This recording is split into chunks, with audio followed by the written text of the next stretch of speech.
नमस्कार साथियों, स्वागत है आप सभी का daily learning official YouTube channel में। साथियों, आज के इस वीडियो में हम आपके लिए लेकर आए हैं एक ऐसा सामाजिक मुद्दा जिसको कि लेकर पूरी मानव जाति शर्मसार है आज के समय में। तो क्या है पूरा मामला, इसके विषय में थोड़ी चर्चा करेंगे। साथियों, हाल ही में मिली न्यूज़ खबरों के माध्यम से, विभिन्न प्रकार के अखबारों के माध्यम से हमने ये न्यूज़ आपके लिए इकट्ठा की है, जिसमें कि जो बिल्किस बानो केस था उसके जो 11 आरोपी थे उन्हें रिहा कर दिया गया है, जिसके बिहाफ पर जो विभिन्न प्रकार के जो कार्यकारी करता हैं जो और साथ में जो इतिहासकार है उन सभी ने कोर्ट से अपील की है कि उनकी इस रिहाई को रद्द किया जाए। तो क्या है पूरा मामला, इसके विषय में थोड़ी हम चर्चा करेंगे और जानेंगे क्या है बिल्किस केस है वह एक्चुअल में है क्या। साथियों, इससे पहले हमें जानना पड़ेगा कि गोधरा कांड क्या है। साथियों, आप सभी जानते हैं कि 90s और 2000 के दशक में जो बाबरी मस्जिद थी और जो अयोध्या का राम मंदिर है उसको लेकर खासा विवाद उन दिनों चल रहा था, जिसके बिहाफ पर जो सांप्रदायिक मुद्दे हैं समय समय पर भड़क रहे थे। इसी बीच 27 फरवरी सन 2002 में अयोध्या से लौट रही साबरमती एक्सप्रेस ट्रेन को गोधरा के स्टेशन पर रोक दिया गया और उस पर आग लगा दी गई, जिसके माध्यम से जो वहाँ पर लगभग 59 श्रद्धालु थे उनकी मौके पर ही मौत हो गई और हज़ारों की संख्या में लोग घायल हुए, जिसके कारण गुजरात में सांप्रदायिक दंगे भड़क गए और उसमें हिंदू मुस्लिम को लेकर विवाद शुरू हो गया।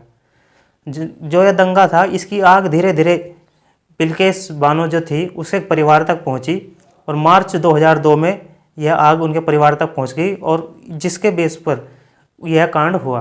तो बिल्किस बानो केस है क्या। साथियों, उन दिनों जो सांप्रदायिक दंगे हो रहे थे उसमें जो आरोपी थे वह बिल्किस बानो के परिवार तक पहुंचे और उनको हानि पहुंचाई और उनके जो परिवार के सदस्य थे उन्हें मार दिया गया, जिसमें कि उसके 3.5 साल की बेटी, उसके पति और उसके जो परिवार के अन्य सदस्य थे, लगभग 15 सदस्य थे, उन सभी को मार दिया गया और साथ ही साथ बिल्किस बानो के साथ जो है सामूहिक दुष्कर्म किया गया, जो कि मानव जाति के लिए बहुत ही दर्दनाक यह केस है।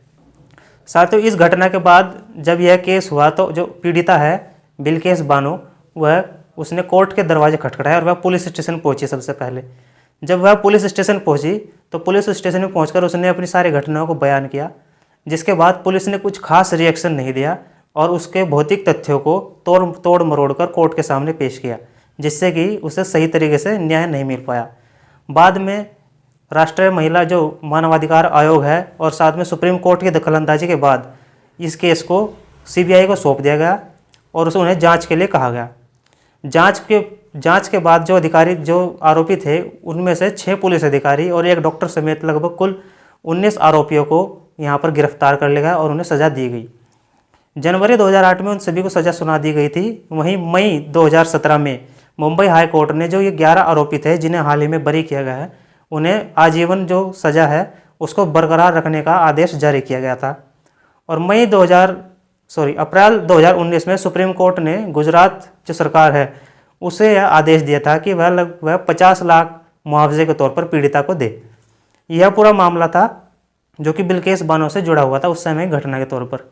और हाल ही में जो मिली जानकारी है उसके मुताबिक यह पता चला है कि अब उन 11 आरोपियों को बरी कर दिया गया है और इसी के माध्यम से जो विपक्ष के नेता हैं और हमारे उच्च अधिकारी लोग भी हैं उन्होंने अपनी अपनी तरह तरह की प्रतिक्रिया जो है वह जाहिर की है।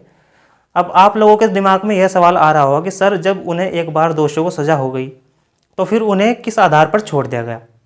तो चलिए थोड़ा चर्चा करते हैं कि आखिर किस आधार पर इन कैदियों को, इन आरोपियों को छोड़ दिया गया। साथियों, जैसे कि आप सभी जानते हैं कि राज्य जो गुजरात सरकार है उन्होंने क्या किया था, इन सभी को सुप्रीम कोर्ट के थ्रू जो है सज़ा मिल चुकी थी, लेकिन जो आरोपी है उनमें से 11 आरोपी थे, उनमें से एक ने सुप्रीम कोर्ट का दरवाज़ा खटखटाया और उन्होंने जो अपनी सज़ा उसको माफ़ करने के लिए अपील याचिका दर्ज की। याचिका को जब उन्होंने दर्ज किया तो उस बिहाफ पर गुजरात सरकार ने एक कमेटी का गठन किया और उस कमेटी को यह कहा गया कि इसकी आप जांच कीजिए और इसके माध्यम से हमें पूरी रिपोर्ट दीजिए। उसके बाद जब कमेटी ने अपनी रिपोर्ट पेश की तो उसके बाद गुजरात सरकार ने उनकी माफ़ी को जो याचिका थी उसको मंजूर कर लिया। इस बिहाफ पर उन्हें यहाँ पर अपराधियों को छोड़ दिया गया, रिहा कर दिया गया।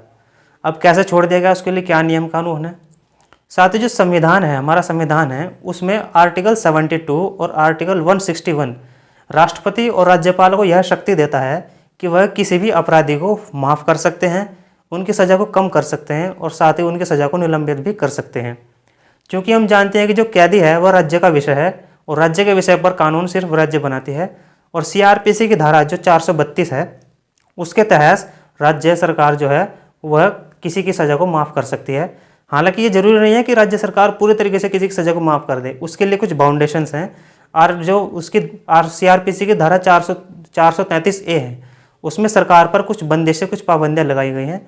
इसके आधार पर यह कहा गया है कि अगर किसी भी अपराधी को उम्र कैद की सज़ा होती है तो उसे मात्र तभी रिहा किया जा सकता है और तभी उसकी सज़ा को माफ़ किया जा सकता है जब वह कम से कम 14 साल जेल में रह चुका हो, 14 साल की सज़ा वह काट चुका हो।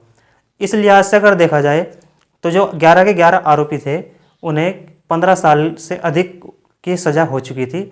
इसी आधार पर उन्होंने सुप्रीम कोर्ट में अपनी याचिका दायर की और इसी आधार पर उन्हें आज अब बरी कर दिया गया है। अब आप सोच रहे होंगे सर इससे तो न्याय का जो है ये नुकसान हो गया है, मतलब जो न्याय जिस लोगों पर भरोसा था, लोगों का भरोसा था न्याय पर से, वह उठ जाएगा ऐसे तो साथियों अगर पीड़िता चाहे, जो बिल्किस बानो है, अगर वह चाहे तो जो सरकार का ये फैसला है इसको राज्य मतलब हाई कोर्ट में या फिर सुप्रीम कोर्ट में जाकर इसको चुनौती दे सकती है अगर वह चाहे तो। इस ब्याह पर वह केस को रीओपन करके और उनकी जो सज़ा है उनको रद्द कराने का प्रयास कर सकती है। तो ये पूरा मामला था। उम्मीद करता हूँ कि आपको पूरी घटना समझ में आई होगी, किस प्रकार से पूरी घटना अभी तक हुई और किस प्रकार से किसी भी दोषी को, किसी भी अपराधी को माफ़ किया जा सकता है। ये जो भारतीय संविधान है उसके आधार पर पूरी जानकारी आपको मिल चुकी होगी। अगर पूरी जानकारी आपको पसंद आई हो तो इस वीडियो को लाइक ज़रूर कीजिएगा, शेयर ज़रूर कीजिएगा, हमारे चैनल को सब्सक्राइब जरूर कीजिएगा। और सभी व्यक्तियों से, सभी भाई बहनों से हमारा यही आपसे अनुरोध है कि इस प्रकार की हिंसात्मक घटनाएं हैं जो अपनी मानव जाति को शर्मसार करती है, उनसे बचें और अपनी मानसिकता को इस प्रकार से विकसित कीजिए कि हम इस प्रकार से भावी राष्ट्र का निर्माण करें कि जिसमें हम महिलाओं का भी, पुरुषों का भी और बच्चों का भी, सभी का सम्मान करें। ऐसी घटनाओं से बचकर रहें और जितना हो सके राष्ट्र को अपने क्षेत्र में आगे बढ़ने के लिए अपना सहयोग प्रदान करें। इसी आशा के साथ, इसी उम्मीद के साथ मिलेंगे आपसे किसी नए सेशन में। तब तक के लिए जय हिंद, वंदे मातरम।